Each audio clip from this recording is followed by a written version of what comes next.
If you ever find yourself in a situation where you have only the video, but you're missing the audio, you don't have to delete the clip and re-edit. All you gotta do is select the video or bring the timeline bar on top of the video, click on this icon, hover over the video here, and you will be presented with two icons. Click and hold this icon and drag it on the timeline. Now the audio is available, and just bring it under your video.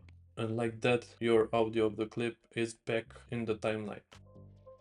If you have multiple video tracks or audio tracks and you struggle with moving one track up or down in the timeline, don't move your tracks like this,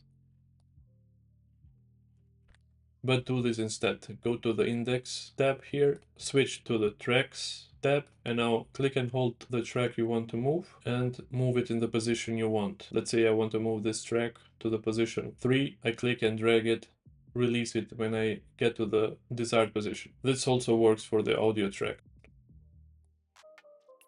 If you have multiple empty audio or video tracks in your timeline and you want to delete them, don't delete them one by one by clicking delete track, but right click on this part of the timeline and hit delete empty tracks, and all the empty video and related audio tracks will be deleted.